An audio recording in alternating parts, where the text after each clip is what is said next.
Good morning, কি খবর সবার? আশা করি সবাই ভালো আছো। আজকে আমি চলে এসেছি ক্রোয়েশিয়ার খুব সুন্দর একটা শহর দুব্রোভনিকে। এই শহরে কোনো গাড়ি চলে না। শহর বলতে শহরের যে মেন টাউনটা আছে, ওল্ড সিটি, এখানে কোনো গাড়ি চলে না। এখানে সবাই পায়ে হেঁটে চলাচল করে এবং এই শহরটাকে বলা হয় দূষণমুক্ত শহর। এই দুব্রোভনিক শহরের আদি নাম ছিল রাগুসা।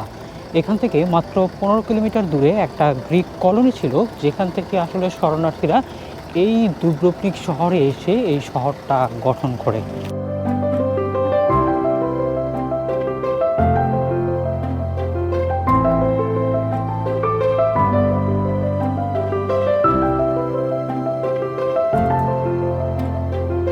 দুব্রোভনিক কিন্তু একসময় একটা স্বাধীন রাষ্ট্র ছিল, কিন্তু এখন সেই স্বাধীন রাষ্ট্রটাই হয়ে গেছে একটা দেশের একটা শহর। একটা সময় এখানে ভেনিসিয়ানদের বেশ প্রভাব ছিল। তখন এই দুব্রোভনিকের সেই সময় যে প্রশাসনিক কর্মকর্তারা ছিল, তারা অটোমান সুলতান সুলাইমানের সাথে কন্ট্রাক্ট করে তাকে বলে যে আপনি আমাদেরকে রক্ষা করবেন, বিনিময়ে আমরা এখান থেকে আপনাকে একটা দ্বীপ দিয়ে দিব।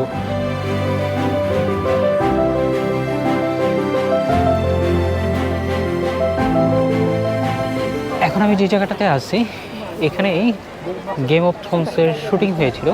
নর্মালি এখানে আসলে আমার পেছনে যে এই রাস্তাটা দেখা যাচ্ছে, সবাই কিন্তু এখানে এসেই ফটো তোলার জন্য বেশি চেষ্টা করে। আর সময় অনুসারে এই প্লেসটাতে অনেক বেশি ভিড় হয়। এখন যদিও অত ভিড় দেখা যাচ্ছে না, কারণ এই পুরো এরিয়াটাতেই শুটিংটা করা হয়েছিল। লাস্ট কিছুদিন ওয়েদার খুবই খারাপ ছিল, বৃষ্টি ছিল। আজকে ওয়েদারটা খুব ভালো, এই জন্য একটু সামার ড্রেসটা পরতে পারছি। নাহলে এইসব লোকেশনে এসে জ্যাকেট পরে বের হতে অ্যাটলিস্ট ভালো লাগে না।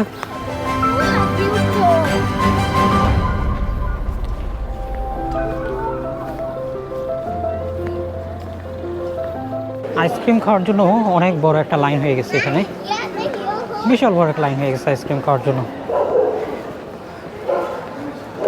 কিন্তু তারা যদি হেঁটে আরেকটু ভিতরে যেত, তাহলে কিন্তু সেখানে অ্যাভেলেবেল অনেক আইসক্রিমের দোকান ছিল, বা ছোটো ছোটো যে স্টোরগুলো ছিল সেখান থেকে কিন্তু আইসক্রিম কিনে নিতে পারতো। কিন্তু আমাদের ট্যুরিস্টদের একটা আবার হ্যাবিট আছে, আমরা যখন কোথাও একটু ছোটোখাটো জটলা দেখি, সেখানে আমরা সবাই দাঁড়াই যাই। মনে হয় যে এখানে মনে হয় অনেক কিছু আছে।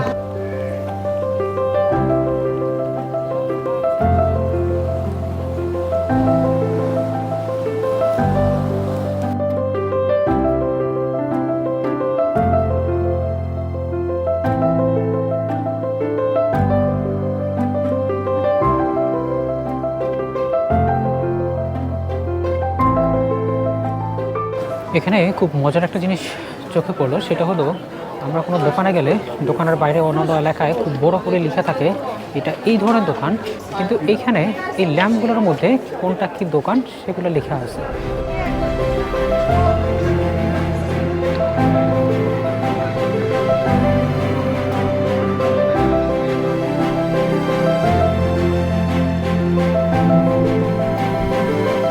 এবার শুরু হলো আমাদের আসল যাত্রা।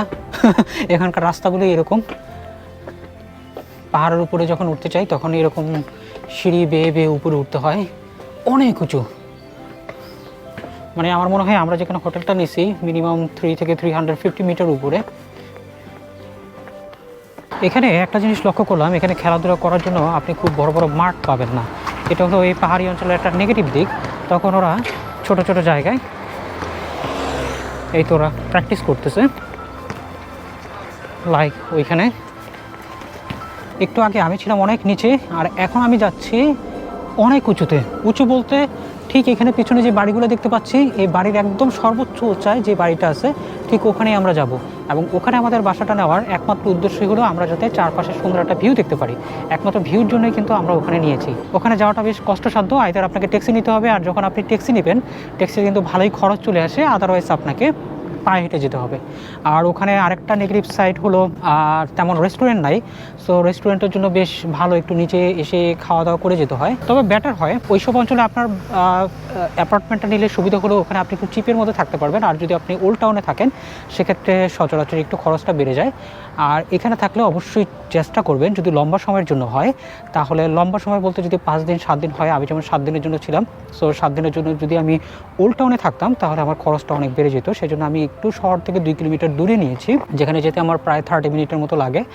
আর ওখানে হলে আপনার যদি একটা কিচেন থাকে তাহলে কিন্তু আপনি এখানকার সুপার স্টোর থেকে টুকটাক জিনিস কিনে হালকা পাতলার মধ্যে খুব চিপের মধ্যে খেয়ে ফেলতে পারবেন। আদারওয়াইজ রেস্টুরেন্টে খেলে একটু এক্সপেন্সিভ হয়ে যাবে যদি লম্বা সময় এখানে থাকেন। আর পিছনের যে পাহাড়টা আছে ওরা বলে এখানে 2 ঘন্টার মধ্যে হাইকিং করলে আপনি পাহাড়টার মধ্যে উঠে যেতে পারবেন।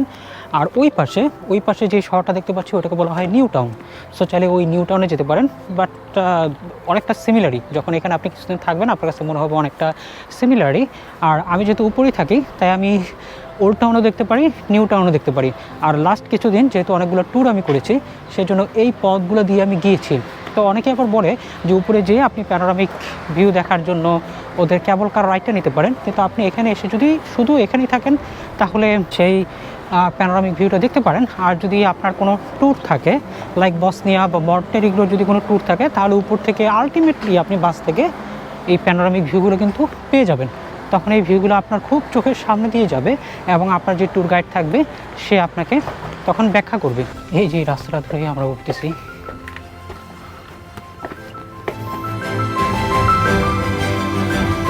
এটা হলো আমার উপরে ওঠার রাস্তা। এরকম করেই গত আধা ঘন্টা ধরে উঠতেছি।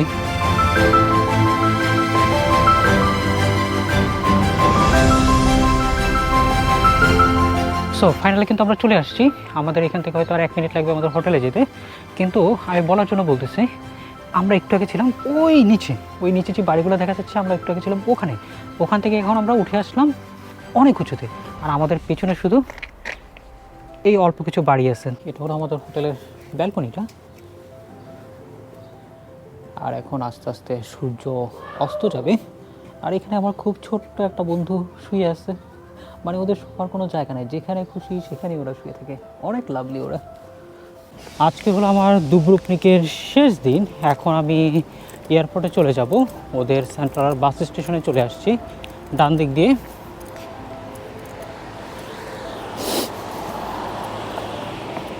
এখান থেকে এয়ারপোর্ট প্রায় 16 থেকে 17 কিলোমিটার, কিন্তু ওদের যে শাটল বাস সার্ভিস আছে সেটা যেতে মানে আসতে লাগে 10 ইউরো এবং যেতে লাগে 14 ইউরো।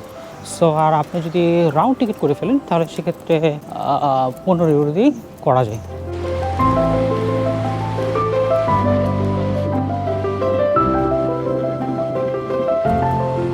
আশা করি আমার ভিডিওটা তোমাদের ভালো লাগছে। যদি ভিডিওটা ভালো লাগে তাহলে অবশ্যই লাইক, কমেন্ট এবং সাবস্ক্রাইব করবে। পরবর্তীতে আবার অন্য কোনো দেশে নতুন কোনো ভিডিও নিয়ে চলে আসবো।